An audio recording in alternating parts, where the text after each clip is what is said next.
purpose nito ay ano, halimbawa, pag nagplano ka kung gagawa ka ng halimbawa, gagawa ka ng bracelet, no? Dito mo titingnan kung paano mo gagawin. Diba, plano mo kung anong kulay, anong klaseng beads ang gagamitin mo, gaano kalaki ang beads. Tapos, halimbawa, napakita ko sa inyo ha, halimbawa, maglalagay tayo ng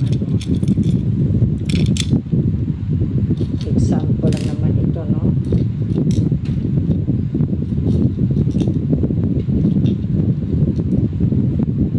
O, halimbawa, ganito nga beads, ito, 10 yata ito. 10 or 8. So, halimbawa, ganyan. Ang gagawin, halimbawa, ang papanawin natin ay bracelet, ha? Okay. Bracelet. Halimbawa, ganyan. Tapos, lagyan natin ng kunting. Kailangan yata ng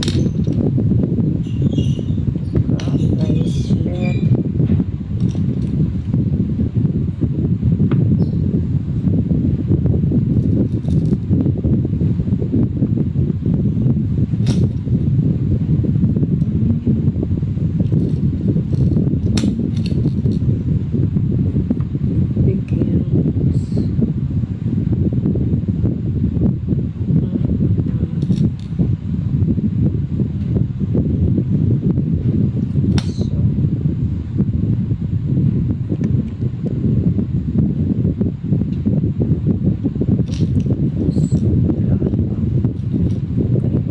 Ito, example lang ito ha.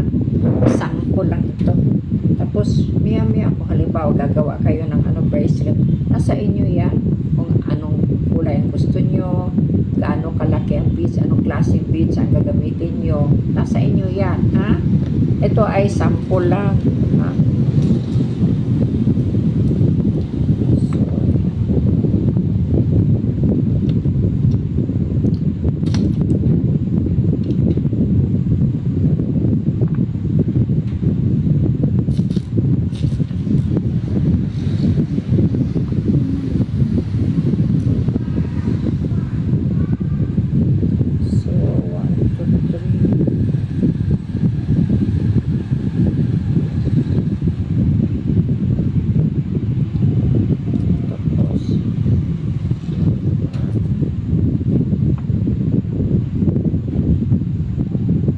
Kaya kahaba ang bracelet.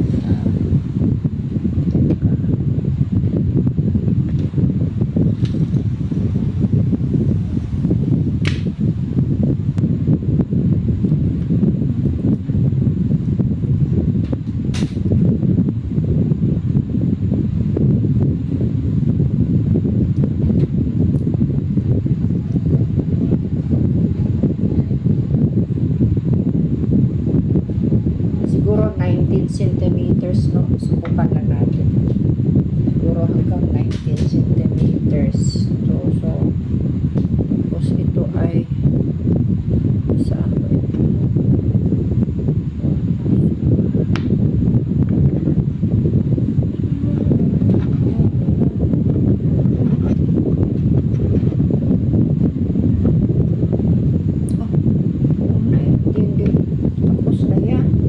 Umabot na ng 19. O, yan. Papakita ko sa inyo, ha?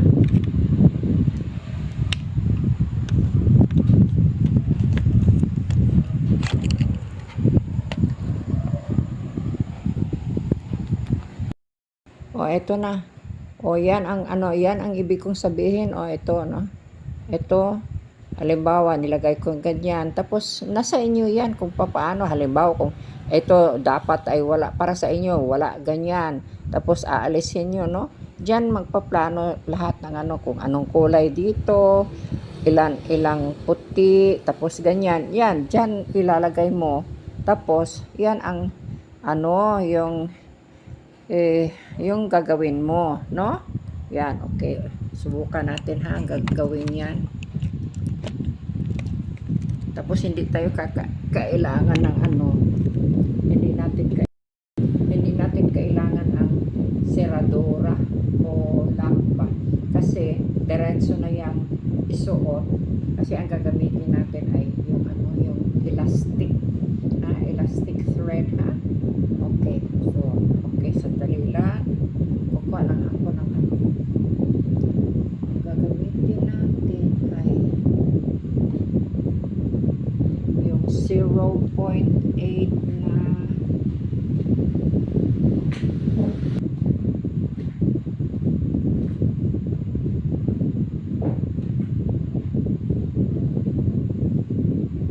ito na yung nagawa ko.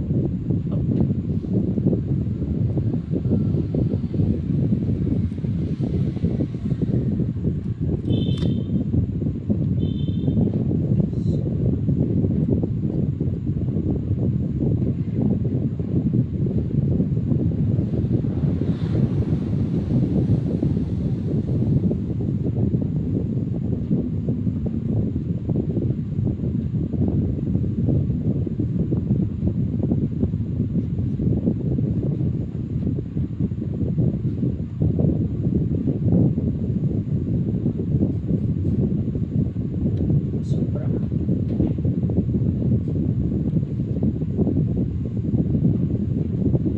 Saan ba yung ano ko?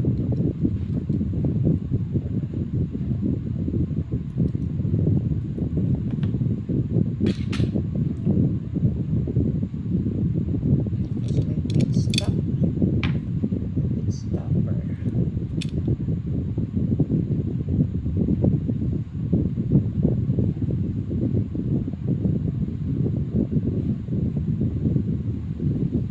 Lagyan ko ng ganyan, nilalagyan ko ng ganito yung tong bead stopper, yan, para hindi madulas, lalabas yung ano, yung beads ba, ano, so yan na.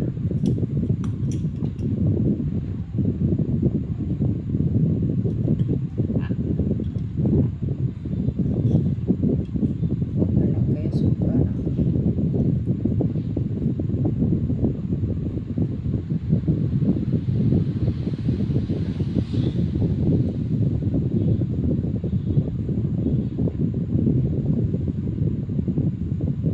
Saan ba yan?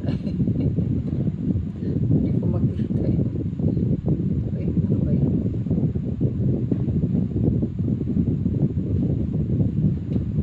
Ay, ito na. So,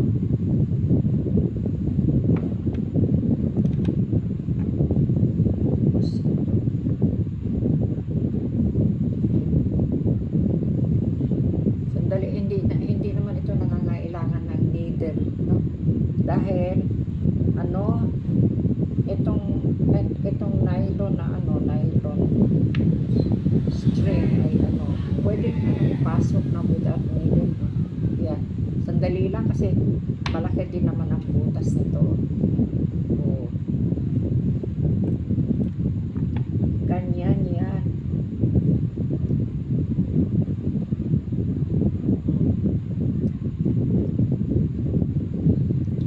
Tapos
lang ito ha. Ito ay sample lang.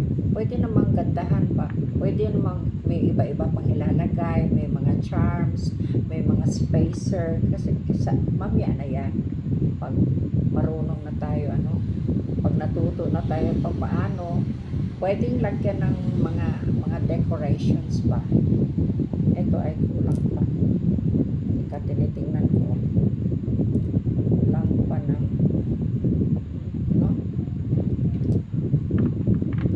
kulang pa ng lagyan ko ng dito sa kabila. So, sana yung kulang. Yan. Nasa inyo yan. Halimbawa, pag natuto na kayo, marunong na kayo, yan, lagyan nyo ng mga arte, mga maraming arte. Depende sa inyo yan. Kasi depende yan sa yung choice nyo ba. Kasi iba-iba naman ang gusto ng tao, di ba? Subukan ko.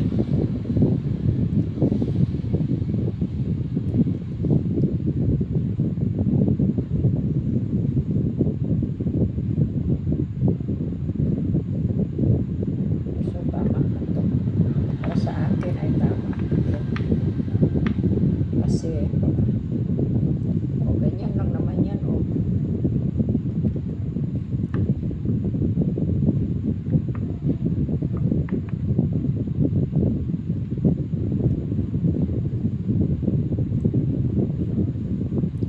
Sinubrahan ko ang thread pa, ang nylon kasi yung parang ayaw kong makulangan, pero hindi naman talaga kailangan dapat sobra, yan,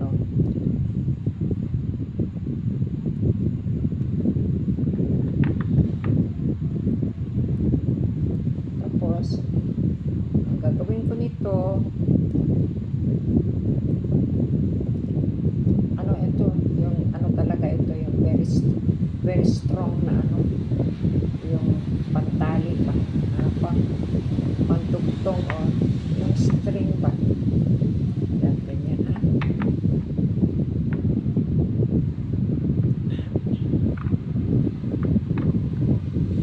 Tapos lagyan ng ang ginagaya ko yung iba, nilalagyan nila ng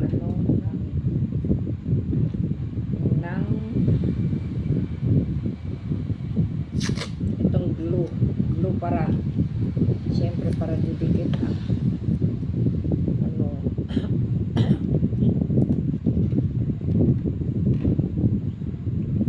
para didikit. May handa na rin akong stick dito, tapos para gagamitin ko paglagay ng glue. Kailangan ididikit sa glue para siyempre magiging na siya, compact ba, yung pagdugtong ng hindi na siya anong tawag niyo sa yung malus uli, tapos mawala, tatalsik ang mga beads, mapahiya tayo, o kaya kailangan lalagyan ko ng ganito. Ito meron ding yung E6000, yun ang recommended nila. Okay, nag-order ako, pero dapat dumating na yung kahapon di kaya kanina, iwan ko lang kasi umuulan palagi, yung mga nagdi-deliver, yung nahirapan sila mag-deliver kasi yung iba ay dinideliver pa nila sa bukid pa, tapos madulas, kaya minsan hindi dumarating yung order ko, pero dumarating naman the next day. Minsan pag tinatawagan niyo sila, nandyan lang sila, kaya lang hirapan pa kasi marami silang ihahatid na itong marami kasing i-deliver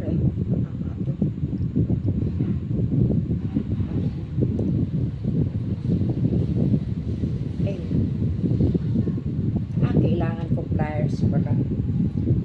Ang dapat nito ay pliers, pero di naman ako pliers.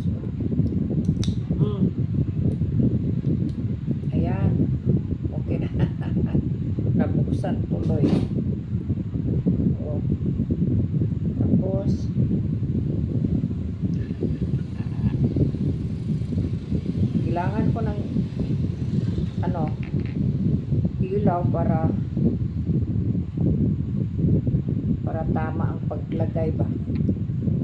Kunting-kunti lang ang ilalagay dito eh.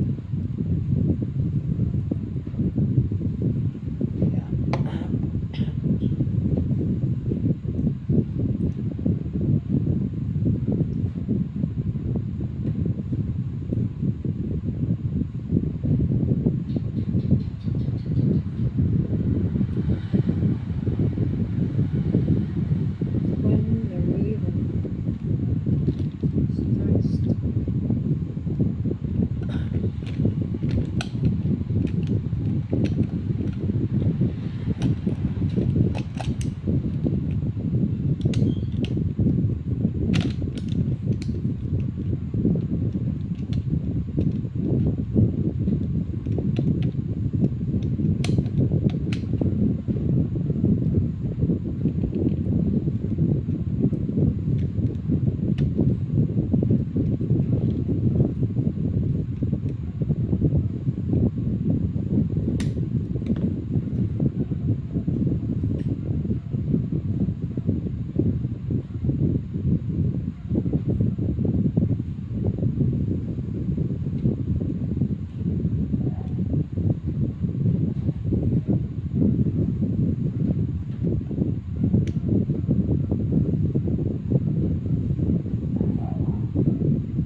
tama na yan.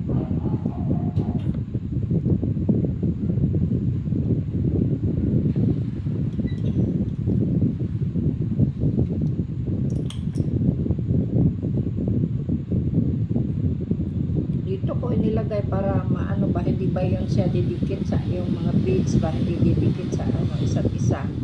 Eh ito, yan. Ito pag natuyo na ito, mga ano lang, mga minutes lang. Halimbawa, sasabihin natin mga 15 minutes siguro tuyo na ito. Yan, okay na yan. Eh, nilagay ko dito. Yan. Nakita nyo na ang purpose nito, no? Tapos, meron din akong ipapakita sa inyo na ano.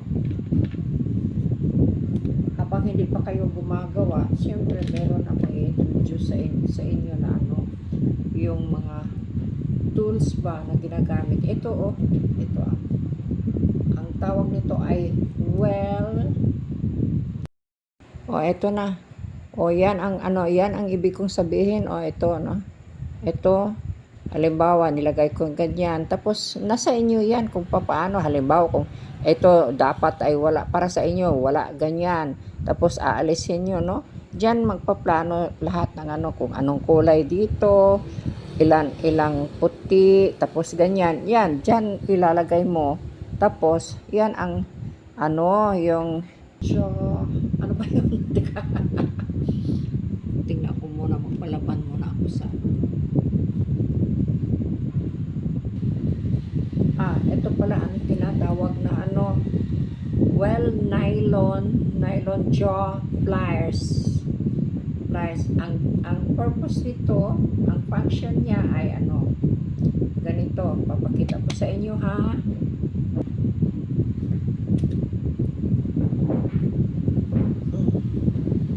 Ito ay ano, halimbawa ito ay ano, 0.5 na metal na special copper wire for jewelry. Kung gumagawa ka ng mga jewelry, ganito, ito ang ginagamit. Nakita nyo, yan ha. Ito ang ipapakita ko sa inyo as an example, no? Kung ano ang gamit ito. Halimbawa, meron ding iba na mas darker pa kaysa dito eh. Halimbawa, mas makapal pa konti dito. Tapos medyo matigas, no? Syempre, pag gagamit ka ng ganito, kailangan ituwid mo yan, di ba? Kasi nakaganyan, halimbawa nakaganyan, gusto mong matuwid. Kaya ang purpose nito ay ganyan lang naman,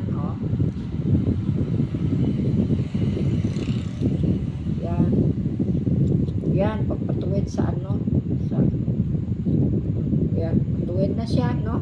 Ayan, ito lang ang purpose, o, kaya ganito ang itsura niya, no? O, kita nyo? O, ganyan. Yan ang purpose niya. Kita nyo? So, meron na kayong natutunan, no? Tapos maya bibili na kayo ng mga beads, mga ano. Ako ay marami na akong nabili na beads. Ako ay para bang nataranta. Pag may nalaman akong, pag may ano, plano akong gagawin, halimbawa yung nag-shift na ang hobby ko, halimbawa ang gusto ko ngayon, iba na naman, yan, titignan ko yan, kung anong materialis. Pag may nakita ako ng lagot lagot ka, bibili ko yan, bili. Ayan, kaya nagtampak na itong ano ko, nagtampak na itong mga gamit ko na, ay susupakarami. Tingnan nyo ito, oh. Ito mga beads, ito parang kristal ba, oh. Yan. Tapos, oh, ito. Ganyan din yan, oh. Oh. Tapos ito, ang kulay niya ay parang orange, oh. Yeah. Tapos may pula. Oh, pula.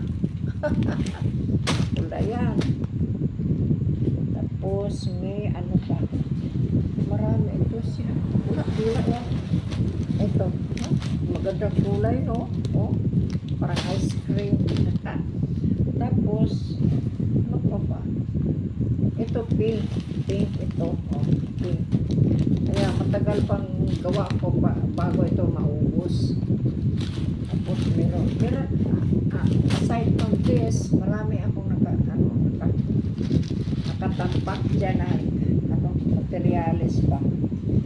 Kaya nung the other night, naku, inabot ako ng alas 3 ng madaling araw, nag-arrange ko ng itong mga gamit ko para siyempre pag halimbawa gagamitin ko na alam ko kung saan, tapos nilagyan ko ng label, ganyan. Kasi mahirap pag hindi mo lalagyan ng label tapos itambak mo lang sa isang sulok, naku, aabutin ka ng 1 taon kung maghahanap ka, no? Yan, kaya tapos dyan kahapon ang dumating itong mga ano, ito dumating din ito kahapon, no? Ano ito sila? Chain ba? Magagamit ko itong chain. Oh, yan. Dalawang ganyan, dalawang spool. Yan. Magagamit ito. Halimbawa, kung gagawa ako ng ganyan, o di kaya bracelet, nasa akin yan. Depende sa ano, sa plano ko. Tapos titingnan ko kung anong gagamitin, ganyan. Titingnan mo siyempre, bago ka gagawa, titingnan mo muna anong materialis ang gagamitin mo.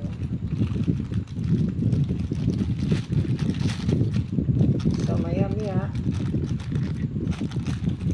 basta nakita nyo yung ano ha, paano ang mga functions nitong mga ano. O kaya, ito na, salamat sa ano ha, sa pag, paano ba to? Thank you for, sa English na lang, thank you for watching ha. Maraming salamat sa inyo. So, good night.